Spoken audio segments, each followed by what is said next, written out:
Bonjour, mesdames, messieurs, chers amis. Comme vous le savez, les idées mènent le monde. Et c'est l'université qui diffuse les idées et, dans la meilleure des hypothèses aussi, qui les produit. Et c'est sans doute dans cet esprit-là que l'Université de Pau et des Pays de l'Adour a été invitée dès le début d'être partenaire de cette manifestation. Et dans ce cadre de ce partenariat, j'ai l'honneur et le grand plaisir de vous présenter le prochain conférencier, mon collègue Olivier Bessy, professeur des universités, sociologue, et il a beaucoup plus que 3 cordes à son arc, mais 3 cordes principales qui sont donc la sociologie du sport, des loisirs et du tourisme. Et c'est justement du sport et des passions que peut susciter le sport dont il vous parlera maintenant.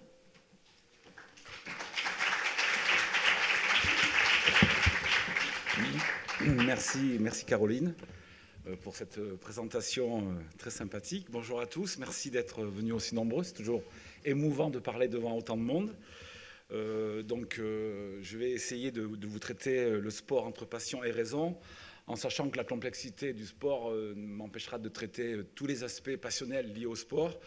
Mais je vais essayer quand même de faire un petit peu le tour de la question. En préambule, je voulais citer ce qui est écrit sur le site des idées mènent le monde. La société dans laquelle nous évoluons est passée de la règle de la passion, de la règle de la raison à la règle de la passion. Je crois que si on peut effectivement interpréter cette évolution de cette manière-là, je vais prendre le parti pris quand même de vous montrer que la passion doit être aussi quelque part un peu raisonnée, notamment dans le milieu du sport.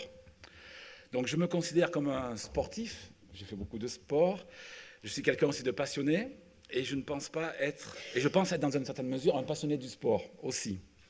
Mais j'ai le double avantage d'avoir été professeur d'éducation physique, ce qui, bien entendu, m'a fait rentrer dans ce métier par passion pour l'éducation physique et le sport, et d'avoir prolongé mes études en devenant sociologue du sport, ce qui me permet d'avoir un autre regard sur le sport. Et donc, je vais aujourd'hui essayer de vous traiter ce thème entre sport et passion, enfin le sport entre passion et raison. Je pense donc du coup avoir une certaine légitimité vu mon parcours pour vous en parler. Alors ce qui m'a incité à proposer cette communication, c'est tout simplement le constat maintes fois réalisé que le sport est un objet passionnel qui unit et sépare à la fois. On peut être complètement opposé sur une discussion sur le sport, c'est ce qui en fait son charme.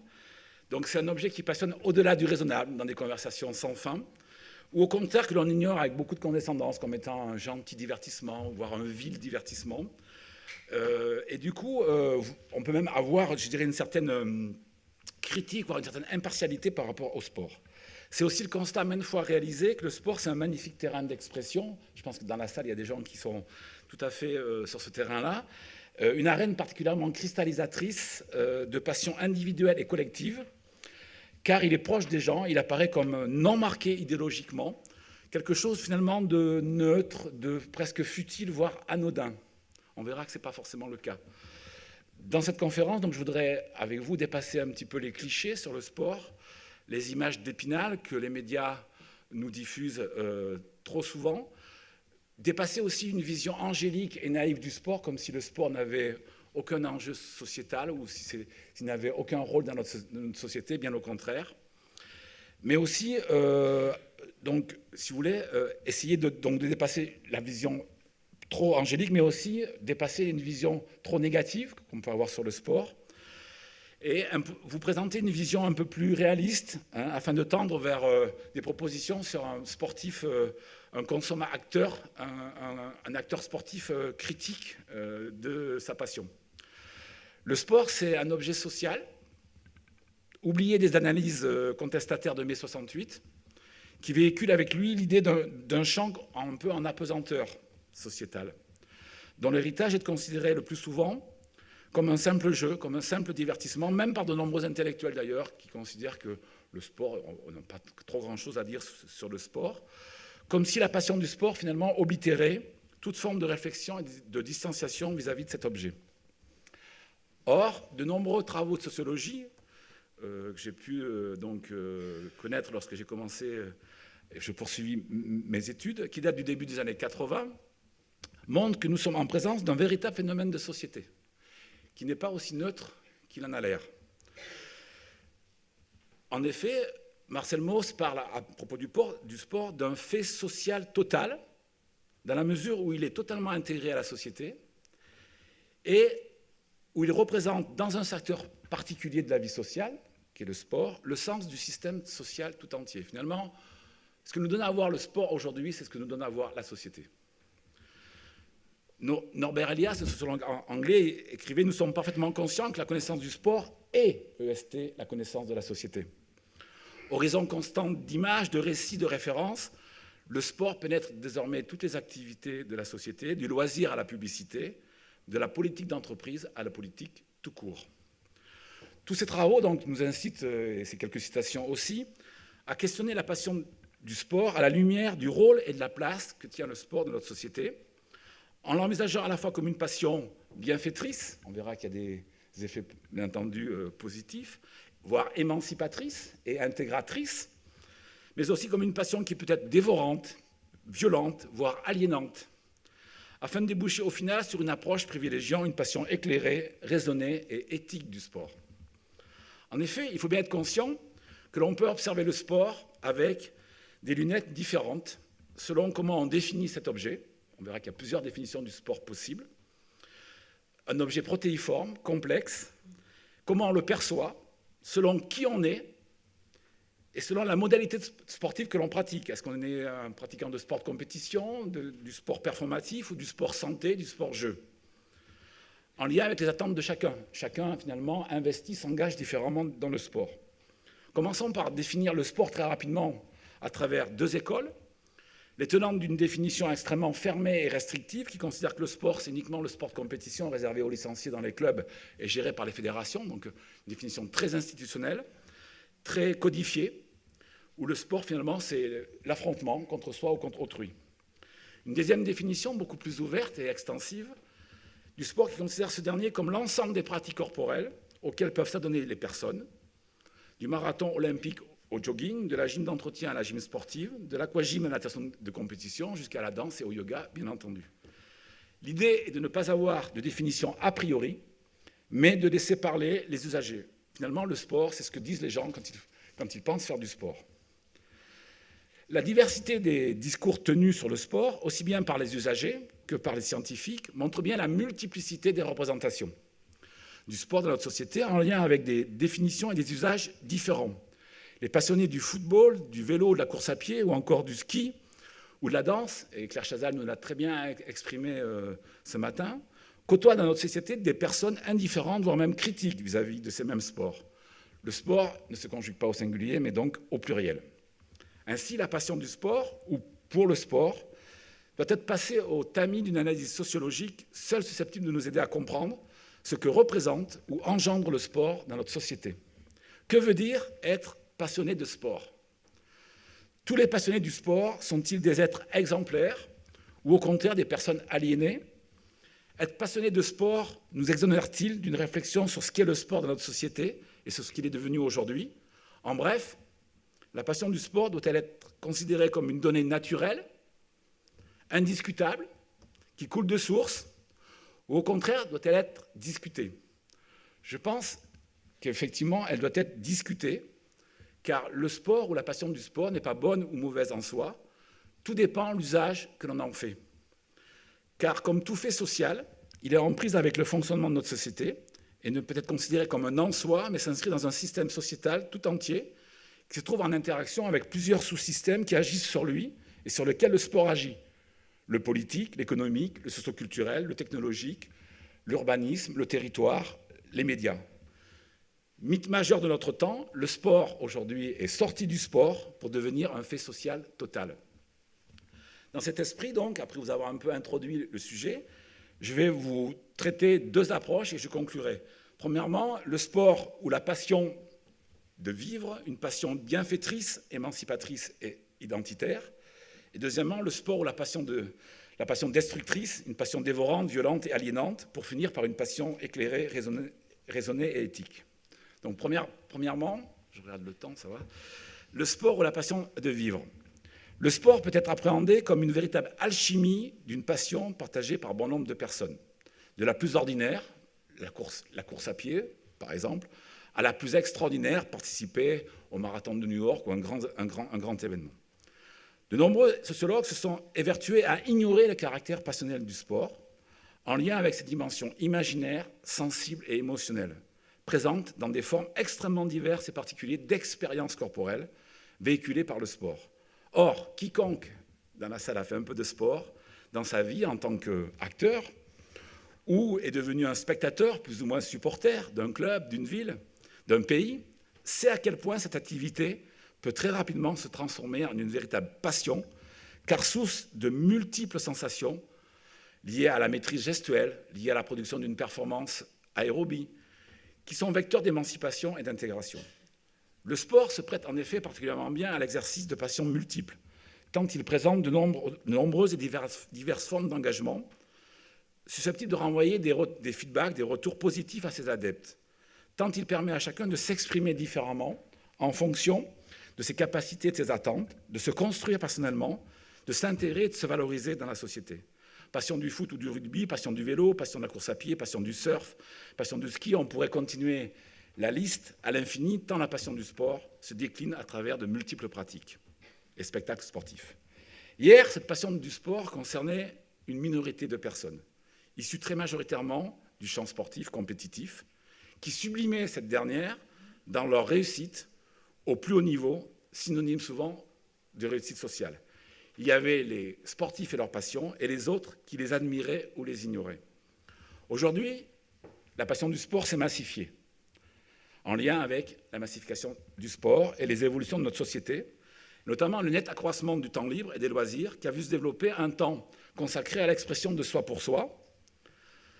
Cette acculturation de masse au loisir a permis l'émergence de la figure de l'homo loisirus, qui cherche dans le loisir en général, le loisir sportif en particulier, un temps d'expression de soi, d'expérimentation et d'investissement passionnel, source de construction identitaire.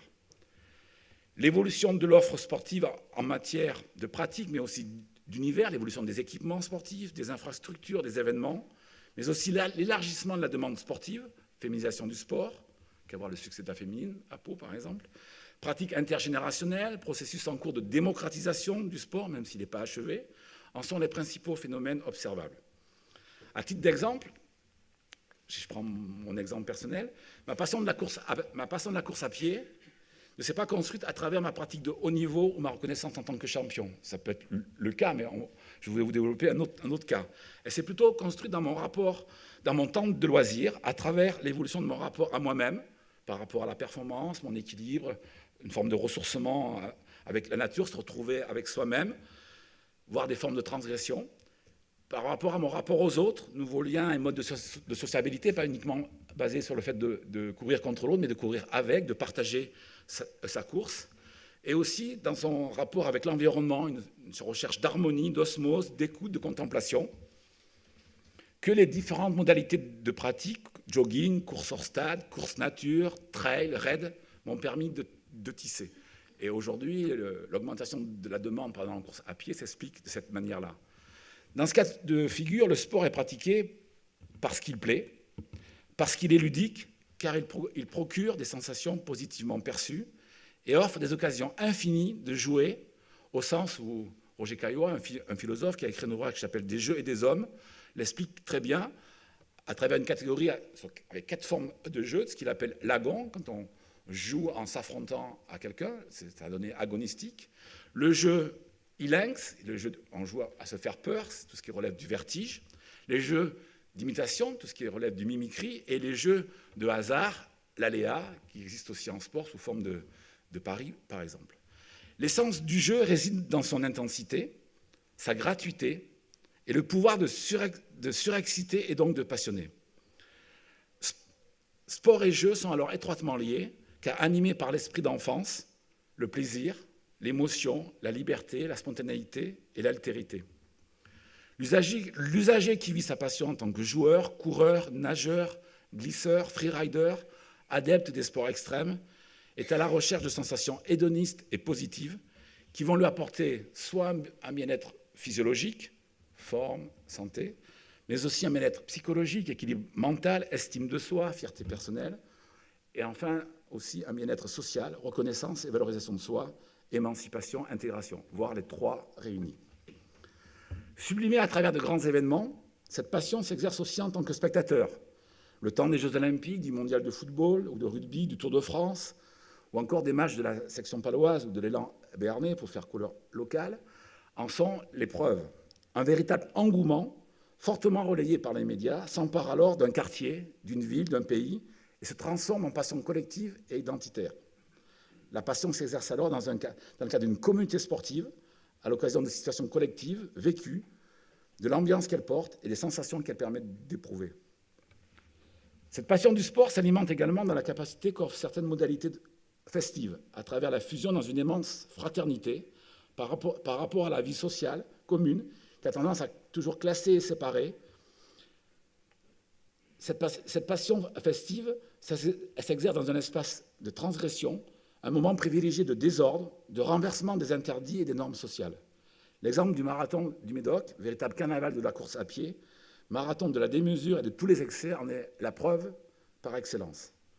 Enfin, la passion plus récente pour l'extrême et ses pratiques, à travers ce qu'on peut qualifier d'extrême de masse, est aussi à observer comme une tendance lourde et valorisée socialement, car il permet le réenchantement de l'existence en s'échappant de la fadeur du quotidien. On s'explore, on se met à l'épreuve, on flirte même avec la mort pour donner plus de sens à sa vie. Vivre ne suffit plus, il faut se sentir exister, donner du sens à sa vie.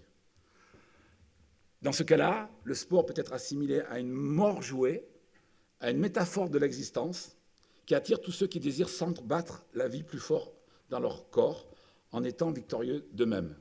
Il aimante tous ces coureurs qui ont envie un jour de vivre une expérience originale, extraordinaire, de connaître le Graal et de graver en eux un souvenir inoubliable, de laisser une trace émotionnelle tel un tatouage intérieur. Cette amplification de la composante émotionnelle dans la construction de soi est bien montrée aujourd'hui par de nombreux auteurs, notamment à travers l'histoire des émotions, ouvrage récent de M. Corbin, Courtine et Vigarello, qui montre comment, à travers les émotions, les gens se construisent aujourd'hui. La déclaration d'Éric, finisher de l'Ultra-Trail du Mont-Blanc, qui est un événement sportif extrême de course à pied, illustre bien notre propos. Terminer cette course me procure un bonheur immense. J'ai le sentiment d'exister pleinement. La course, je la vis comme une introspection. Je suis à l'écoute de mon corps et de l'environnement, à la recherche d'émotions particulières. Je tisse des relations avec les autres et la nature. C'est une expérience hors du commun que seul l'Ultra-Trail peut me procurer. Avec le terme d'expérience et la richesse de l'expérience revient souvent dans la construction de la passion. Voilà pour ma première partie.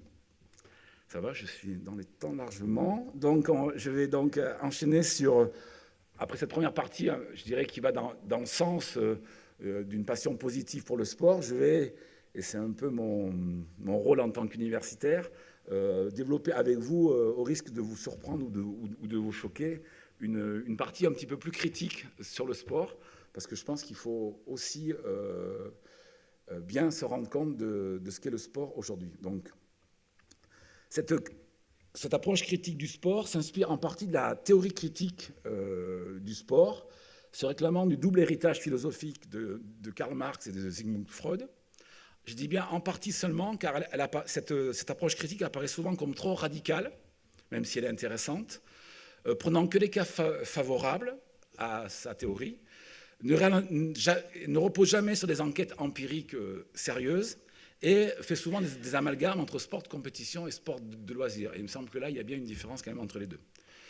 Toujours est-il que l'ensemble des travaux produits dans la revue Partisan sous la houlette de Jean-Marie Braun dès l'année 1968 développent la thèse selon laquelle le sport, entendu comme une véritable institution structurée par un système de compétition généralisé, constitue non pas seulement le reflet, mais la matrice même de la domination capitaliste et des formes de violence dont elle est porteuse.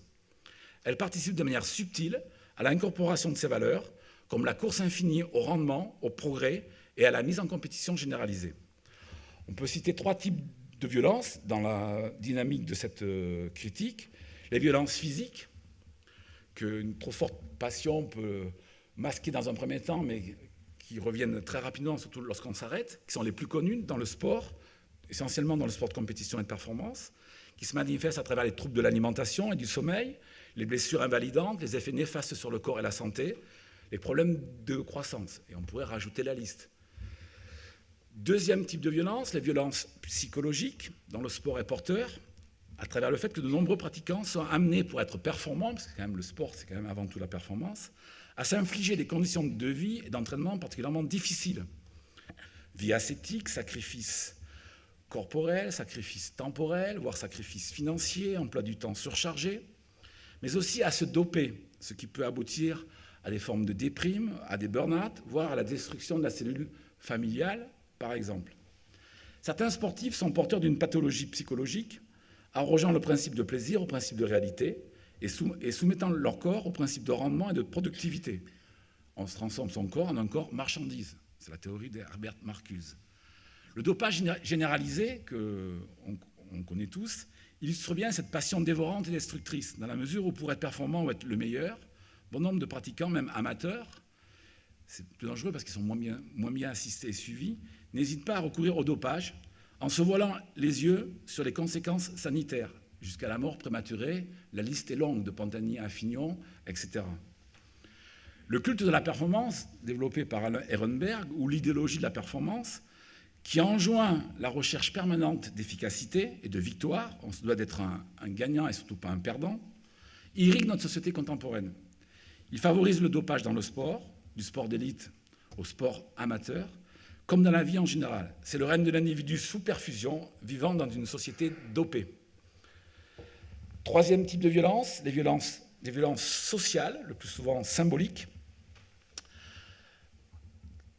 On peut les observer dans la manipulation et l'aliénation des masses, le sport comme opium du peuple, les jeux du cirque, que l'on peut encore observer aujourd'hui, hein, ça date pas d'aujourd'hui, mais on pourra encore les observer.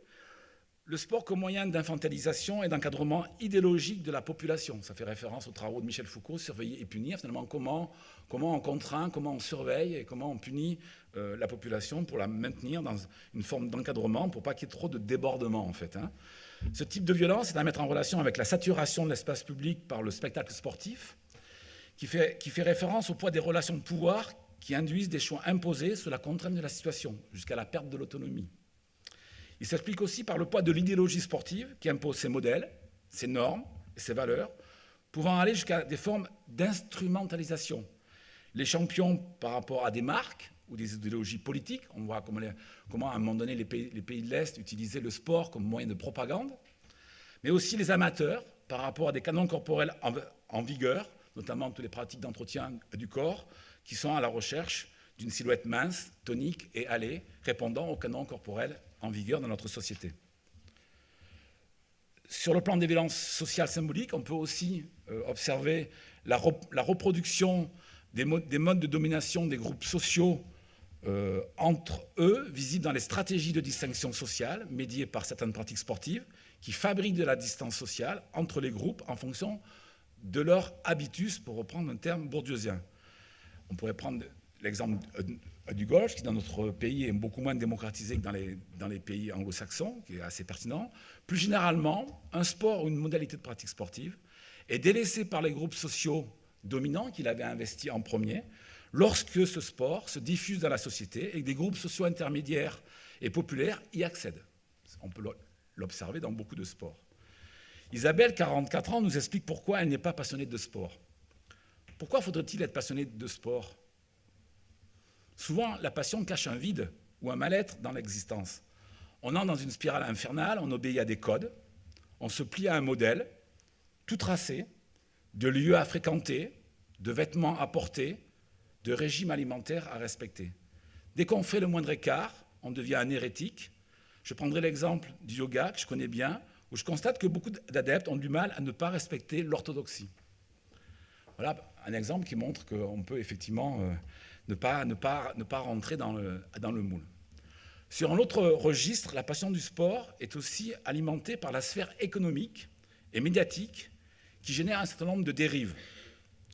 Dans le secteur de la compétition, la télé et les principaux journaux nous abreuvent tous les jours, tout simplement parce qu'on a une forte concurrence entre athlètes ou joueurs, une pression des fédérations, il s'agit d'obtenir des résultats pour augmenter son pouvoir dans le champ sportif, pression des clubs, mais aussi des sponsors qui investissent de l'argent et qui veulent un retour sur un investissement, mafia des intermédiaires, tout cela conditionne des joueurs marchandises au salaire astronomique, au transfert mirobolant, exemple du dernier transfert en date de Neymar au Paris Saint-Germain, le tout orchestré par une insolation médiatique, rarement critique, symbolisée par le journal L'Équipe, par exemple, ou des émissions de télévision qui n'ont rarement d'approche critique sur le sport et ne font que vanter les mérites du sport de compétition.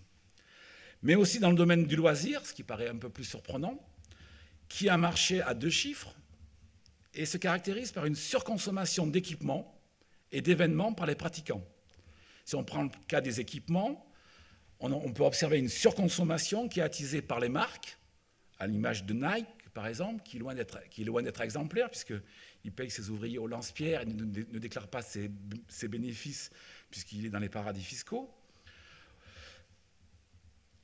Dans le second cas, la participation à certains événements où les organisateurs placent la rentabilité économique en premier lieu, avec des droits d'inscription exorbitants, où cherchant à gagner de l'argent sur le dos des pratiquants, doit être réfléchi. La passion ne doit pas aboutir à fermer les yeux sur tout. Devoir se poser des questions, avoir une attitude de boycott de certains sports et événements. Quelle crédibilité a aujourd'hui le football de compétition, aujourd'hui gangréné par le mercantilisme, le hooliganisme, les tricheries, le dopage, la corruption? Certains matchs ne peuvent réussir à être joués parce qu'il y a une présence des forces policières inimaginables. Le Paris Saint-Germain et son armada qatarienne cumulent à lui tout seul toutes ces dérives. Le sport est donc devenu particulièrement mercantile. Il n'y a jamais eu autant d'argent dans le sport et en même temps, il n'y a jamais eu autant de dysfonctionnement, de dérives dans le sport, voire de scandales. Comment, dans ce contexte, avoir une lecture critique pour se protéger et éviter d'entretenir ces dérives constatées en ayant une consommation plus éthique, responsable et durable? Ça sera ma troisième et dernière partie. Avant cela, on peut encore citer un autre exemple, c'est celui de la passion des décideurs, et notamment des élus vis-à-vis du sport, qui les fait se comporter plus souvent en supporters qu'en gestionnaires. Le sport est dans notre pays, contrairement aux autres pays européens, une activité largement soutenue par l'injection massive de fonds publics. En Espagne ou en Italie, par exemple, le football professionnel n'est subventionné et géré que par la sphère marchande. La sphère publique n'intervient jamais. En France, on a une spécificité, c'est que la sphère publique est présente dans le sport professionnel. Elle a baissé ses investissements, mais elle est encore bien présente.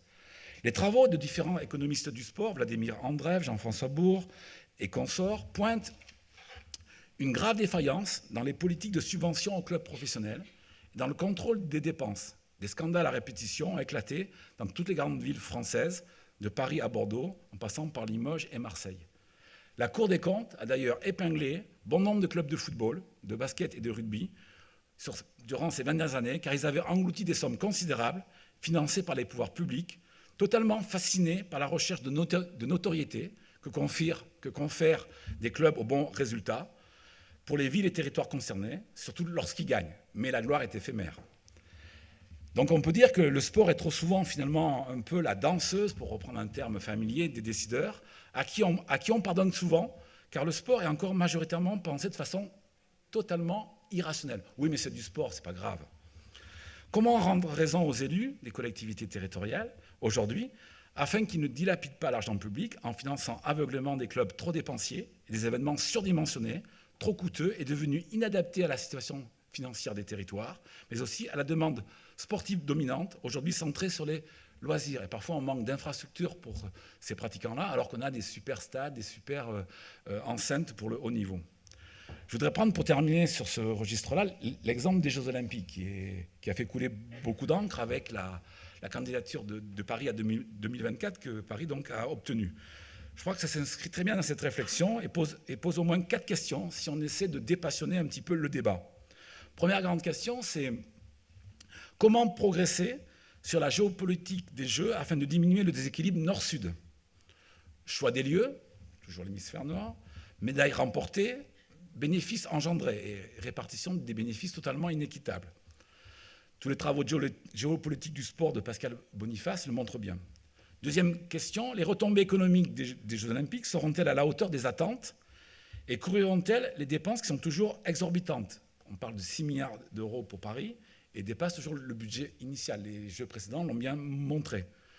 Comment mieux partager les bénéfices entre les pays et les différents acteurs en évitant le jackpot pour les sponsors et le CIO, qui n'oublie pas au passage de se servir. Malheureusement, le constat est souvent le même. L'enrichissement des uns repose sur la précarisation des autres. Troisième question, comment dépasser l'effet de notoriété recherché par les acteurs politiques et sportifs sur ce type d'événements afin d'améliorer leur image et asseoir leur pouvoir dans leur univers respectif? Pour la France, asseoir son pouvoir dans le concert international, pour les fédérations des sports et pour le Comité national olympique et sportif français, accroître son image au niveau du Comité international olympique et en faire profiter vraiment toute la population. Enfin, comment minimiser l'empreinte écologique des JO afin d'assurer la durabilité environnementale du territoire concerné? Hormis Londres, les derniers Jeux d'été, Athènes 2004, Pékin 2008 et Rio 2016, ont reçu un carton rouge de l'organisation Greenpeace. Et que dire de Sochi pour les JO de 2004 et du choix de Pékin pour 2022 en concernant les Jeux olympiques d'hiver? La durabilité n'est pas souvent au rendez-vous de ces événements, c'est le moins que l'on puisse dire, mais le mythe est tellement puissant qu'il perdure. Dans son ouvrage « Halte aux Jeux », sorti en 2004, Albert Jacquard, célèbre biologiste philosophe, écrit « Impuissant face à la gangrène du dopage, enlisé dans sa compromission avec la logique de l'argent, isolé par une structure privée de démocratie, l'olympisme participe aujourd'hui à l'enfermement de notre société dans une culture de la lutte de chacun contre tous. » À méditer. La passion du sport a donc ses limites, que la raison ignore trop souvent, mais comment inverser la tendance? Je vais terminer par ça va. Donc pour conclure, je vous propose un regard éthique exigeant, qui est plus que jamais nécessaire, afin de ne plus subordonner le sport uniquement à des fins économiques, peu scrupuleuses, de l'environnement et de l'être humain. À l'heure où les sociétés se fragmentent, où les menaces sur notre environnement se font de plus en plus pressantes, on le voit bien, et où nous sommes en proie à une marchandisation généralisée, il y a urgence à gouverner le sport autrement, avec plus de responsabilité. Parce que le sport est une des formes d'expression culturelle les plus représentatives de notre société, et parce que le développement durable est la finalité incontournable du siècle à venir, la réflexion sur un sport durable, génératrice d'une passion raisonnée du sport, devient centrale. Elle doit privilégier une éthique humaniste et proposer des formes de régulation publique susceptibles de transformer la passion dévorante en passion éclairée. Se pose alors la question des objectifs à privilégier et des moyens à mettre en œuvre dans une véritable éducation sportive afin d'intégrer davantage l'éthique et l'esprit critique à cette éducation pour qu'elle soit efficace. Le rôle des enseignants de PS, des éducateurs sportifs, est ici interpellé, de même que celui des décideurs politiques et des médias, qui pourraient peut-être nous proposer autre chose que ce qu'ils nous proposent. Reste que, comme toute passion, la passion du sport contient des éléments subjectifs, émotionnels et parfois inconscients, sur lesquels la raison a peu de prise. C'est notre histoire, notre identité, notre rapport au corps qui est en jeu et qui explique cela. Le débat qui va suivre va certainement en être une belle illustration, je n'en doute pas, et je vous remercie.